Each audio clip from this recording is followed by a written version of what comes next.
7 days weight loss challenge நம்ம சேனலில் போயிட்டு இருந்துச்சு இல்லையா, இன்டர்மிட்டன்ட் ஃபாஸ்டிங். அதோட ரிசல்ட் வந்து இன்றைக்கி நான் உங்களுக்கு ஷேர் பண்ணுறேன். லாஸ்ட்டாக வந்து என்னன்னே தெரில, இந்த டயட்டு சேலஞ்ச் நான் ஆரம்பிச்சிலேருந்து நான் சந்திக்கிற ஒரு பெரிய பிரச்சனை வந்து எனக்கு உடம்பு சரியில்லாமல் ஆகிட்டு இருக்கு. இந்த 7 days சேலஞ்சு, ஒரு நாள் தலைவலி, ஒரு நாள் பல்லு வலி, ஒரு நாள் காது வலி, கடைசியாக வந்து ஒரு 2-3 நாளாக வந்து காது வலி அப்புறம் தலைவலி சுத்தமாக முடியலை என்னால். ஸோ அதனால தான் வீடியோ வந்து பெருசாக என்னால் போட முடியலை, ஃபேஸ் காட்டி போட முடியலை. பட் உங்களை ஏமாற்றக்கூடாது அப்படின்ட்டு டயட்டை கரெக்டாக ஃபாலோ பண்ணிகிட்டு இருந்தேன். ஏன்னா எனக்குமே பிப்ரவரி மந்தில் ஒரு ஃபங்க்ஷன் ஒன்று இருக்குது. ஸோ அதுக்கு முன்னாடி எனக்கு கொஞ்சம் வெயிட் லாஸ் பண்ணி ஆக வேண்டிய கட்டாயம் இருக்குது. ஏன்னா அந்த ஃபங்க்ஷன் டைம் வந்து ஒரு 2-3 ஃபங்க்ஷன் இருக்குது ஃபேமிலிக்குள்ளே. நம்ம வந்து கண்டிப்பாக டயட்டை பற்றிலாம் அந்த டைம் யோசிக்க முடியாது அப்படிங்கிறனால.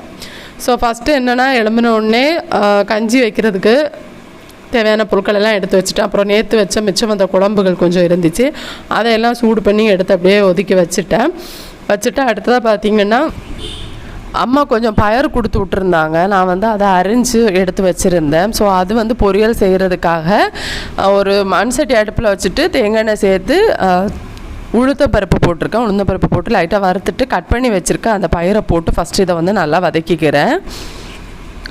அது கூடவே சின்ன வெங்காயம் கட் பண்ணி வச்சுருக்கேன். நாங்கள் இதை வந்து பயறுன்னு சொல்லுவோம், சில ஊரில் காராமணின்னு சொல்லுவாங்கன்னு இதுக்கு முன்னாடி ஒரு முறை கமெண்டில் சொல்லியிருந்தாங்க, எனக்கு சரியாக தெரியலை. அடுத்ததான் வந்து ரசம் கொஞ்சம் இருந்துச்சு, அதை சூடு பண்ணி வைக்கிறேன். வேறு வெறுங்கறி கொஞ்சம் இருந்துச்சு, அதையுமே நான் சூடு பண்ணி வச்சுட்டேன்.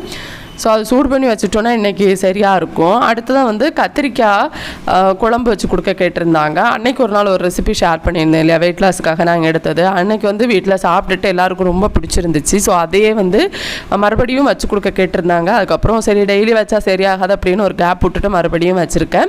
இந்த பக்கம் பயிர் வேகட்டும். அதுக்கிடையில் வந்து கத்திரிக்காய், அதுக்கப்புறம் வந்து ஒரு பச்சை மிளகாய், ரெண்டு பச்சை மிளகாய், கொஞ்சம் பூண்டு, அப்புறம் வெங்காயம், தக்காளி எல்லாம் கட் பண்ணி வச்சுருக்கேன். இப்போ கொஞ்சம் தாளிச்சுட்டு அதில் கடுகு கருவேப்பிலை எல்லாம் போட்டுட்டு நம்ம கட் பண்ணி வச்சுருக்க எல்லாத்தையும் போட்டு எல்லாம் சேர்த்தே போட்டுக்க வேண்டியதான். சேர்த்தே போட்டு ஆவியில் இதை வந்து நம்ம வேக வச்சு எடுத்துக்கலாம். சில கத்திரிக்காய் பார்த்திங்கன்னா நம்ம போட்டோன்னே நல்லா குழைவாக வெந்து வரும். சில கத்திரிக்காய் அவ்வளவு குழைவாக வேகாது. குழைவாக வேகலை அப்படின்னா மட்டும் நம்ம கொஞ்சம் தண்ணி சேர்த்தா போதும். கடைசியாக இதோட ரெசிபி நான் ஆல்ரெடி ஷேர் பண்ணியிருக்கேன். இப்போ தேவையான அளவுக்கு உப்பு போட்டோம்னா கொஞ்சம் சீக்கிரமாக வதங்கிடும்.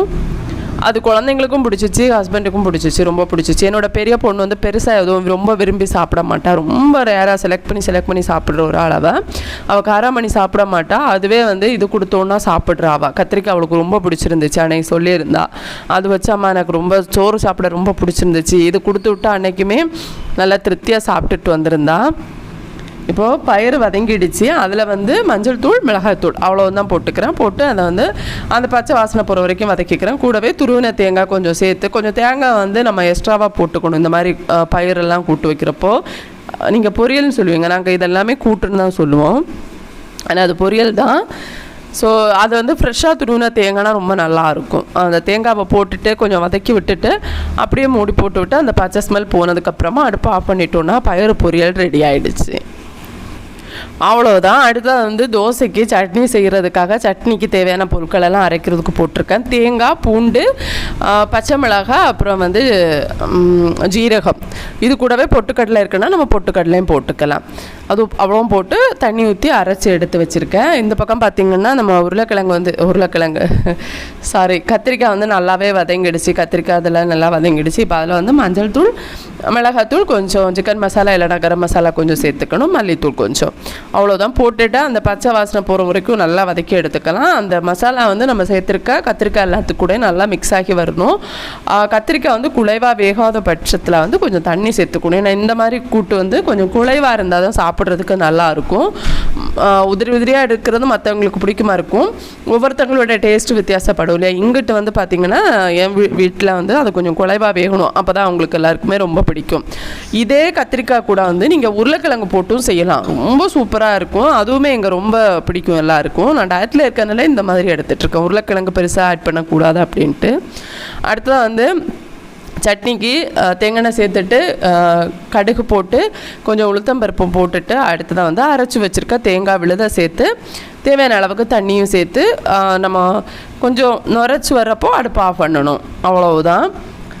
சட்னி வந்து நம்ம கொதிக்கக்கூடாது. சட்னி கொதிச்சிடுச்சு அப்படின்னா அது தேங்காய் வந்து திரஞ்சிடும், அது சாப்பிட்றதுக்கு அந்த டேஸ்ட்டும் நல்லா இருக்காது. அதுவே வந்து அப்படியே நுரைச்சி வர்றப்போ 2 முறை அப்படியே கிளறி விட்டு இறக்கிட்டோம் அப்படின்னா சட்னி நல்லாயிருக்கும். ரசமும் அதே மாதிரி தான், வெறுங்கறி நாங்கள் செஞ்சாலும் அதே மாதிரி தான், கொதிக்க விட மாட்டோம். ஒரு கரண்டி போட்டு சும்மா நம்ம கொஞ்சம் கிளறிட்டே இருக்கணும். இன்னொரு விஷயம், அந்த வெறுங்கறி ரசம் இதெல்லாமே மண் சட்டியில் வைக்கிறப்போ நம்ம எவ்வளவு தான் நேரமே ஆஃப் பண்ணாலும் கொதிச்சிடும். அடுத்ததான் வந்து அதில் 2 முட்டை சேர்த்துக்கிறேன். கத்திரிக்காய் குழம்புல வந்து 2 முட்டை சேர்த்துட்டு அந்த முட்டையை வந்து கொஞ்சம் லைட்டாக வதக்கி விட்டு எடுத்துருந்தேன், அவ்வளவுதான். முட்டையை ஊற்றினோடனே நம்ம போட்டு வதக்கக்கூடாது. அப்போ என்ன ஆகும்னா முட்டை வந்து பிரிஞ்சு போயிடும். அதுவே கொஞ்சம் நேரம் அப்படியே மூடி போட்டு விட்டுட்டு அந்த முட்டை வந்து லைட்டாக வெந்ததுக்கப்புறமா நீங்கள் வதக்கினா போதும். அடுத்ததான் வந்து ஃபிஷ்ஷு ஷாலோ ஃப்ரை பண்ணி எடுத்துக்கிறேன் குழந்தைங்களுக்காக, அவ்வளோதான். இப்போ அந்த முட்டையை கொஞ்சம் அப்படியே லைட்டாக கிளறி விட்டோம் அப்படின்னா முட்டை பீஸாகவும் இருக்கும், உள்ள நல்லாவும் இருக்கும், முட்டை சேர்த்த மாதிரியும் இருக்கும். மற்றபடி நம்ம உடனே இது மிக்ஸ் பண்ணோன்னு வச்சுக்கோங்களேன், முட்டை சேர்த்த அந்த ஒரு இதே இருக்காது. அவ்வளோதான், நம்மளோட பொரியல் ரெடி ஆகிடுச்சு. கத்திரிக்காய் பொரியல், கத்திரிக்காய் கூட்டு பொரியல் எப்படி வேணால் வச்சுக்கலாம். அடுத்ததான் வந்து ஹஸ்பண்டுக்காக எக் ஆம்லேட்டு போட்டிருந்தேன், அதோட முடிச்சிட்டேன், அவ்வளவுதான். தோசை போட்டிருந்தேன். அடுத்ததாக எனக்கு காலை உணவுக்கு ஆப்பிளும் அப்புறம் வந்து முட்டை ஸ்க்ராம்பிள் பண்ணி எடுத்திருந்தேன். அடுத்தது பார்த்திங்கன்னா எனக்கு ஒரு கேக் ஆர்டர் இருந்துச்சு. உடம்பு சரியில்லை அப்படின்னாலும் ஆர்டர் வந்து அதை எடுத்துடுவேன், அது விடவே கூடாது. ஏன்னா ஒரு ஆர்டருக்காக அவ்வளோ இயங்கியிருக்கேன்னா அப்போ எப்படி விட முடியும். 2 kgயில் அவங்க வந்து சாக்லேட்டு கேக்கு கேட்டிருந்தாங்க. கஸ்டமர் வந்து ஒரு பிக் ஒன்று எனக்கு கொடுத்துருந்தாங்க, இந்த பிக்கில் இருக்கிற மாதிரி செஞ்சுருங்க அப்படின்ட்டு. ஸோ அது நான் அந்த பிக் உங்களுக்கு சைடில் போடுறேன். அதில் வந்து அந்த ஒயிட் சாக்லேட் மட்டும் எனக்கு கிடைக்கல. அப்போது அந்த சாக்லேட் பால் சாக்லேட் மாதிரி வரும் இல்லையா, அதில் வந்து ஒயிட்டு கிடைக்கல. ஸோ அதனால் டார்க் மட்டும் போட்டு ஃபினிஷ் பண்ணியிருந்தேன். அதுக்கப்புறமா லைட்டாக வந்து கோல்டன் கலர் டஸ்ட் பண்ணி அந்த மாதிரி லைட்டாக ஒரு டிசைன்ஸ் கொடுத்துட்டு அப்புறம் நிறைய ஸ்ப்ரிங்கிள்ஸ் எல்லாம் ஆட் பண்ணியிருந்தேன். அவங்க ஸ்ப்ரிங்கிள்ஸ் அதில் இல்லை, அவங்க கொடுத்துருக்க மாதிரி நம்ம செய்யணும்னு இல்லை, கொஞ்சம் கூட நல்லா செஞ்சு கொடுத்தோன்னா இன்னும் நல்லாயிருக்கும், உங்களுக்கு பிடிக்கும்னு நினச்சி நான் இந்த மாதிரி செஞ்சுருந்தேன், அவ்வளோதான்.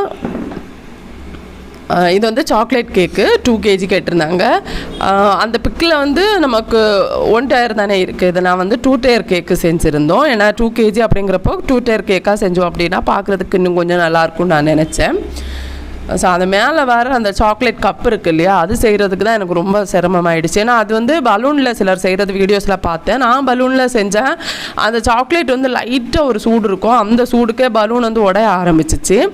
சரி பலூனில் செய்ய வேண்டாம், அது வேஸ்ட் அப்படின்ட்டு அப்புறம் வந்து வீட்டில் இருக்க ஒரு பவுலை கமத்தி போட்டு அது மேலே வந்து பட்டர் ஷீட் வச்சு அப்படியெல்லாம் செஞ்சு பார்த்தேன். எந்த டிசைனும் செட் ஆகவே இல்லை.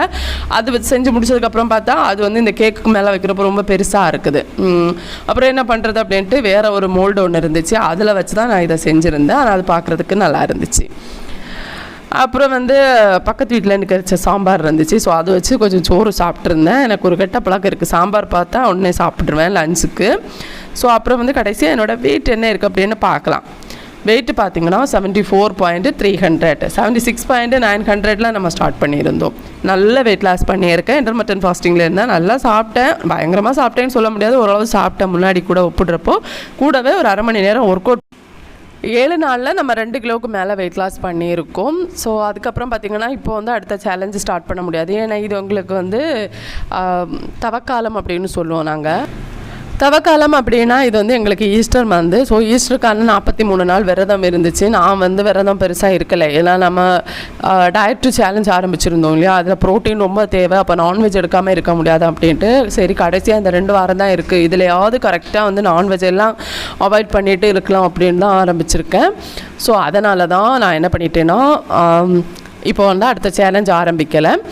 எனக்கு பிப்ரவரி மந்தில் வந்து ஒரு 14, 15 அந்த டேட்டில் எல்லாம் தான் ஃபங்க்ஷன் ஆரம்பிக்குது, ஃபேமிலி ஃபங்க்ஷன். ஸோ அதுக்கு முன்னாடி நம்ம வெயிட் லாஸ் பண்ணிடலாம், இனிமேல் வந்து இப்போதைக்கு சேலஞ்ச் வேண்டாம், அப்படி எப்படியாவது இந்த வெயிட்டை கொஞ்சம் மெயின்டைன் பண்ணி கொண்டு போகிறேன் அப்படின்னு பிளான் பண்ணியிருக்கேன். ஸோ எதுவாக இருந்தாலும் அடுத்தடுத்த வீடியோஸில் உங்களுக்கு நான் ஷேர் பண்ணுறேன்.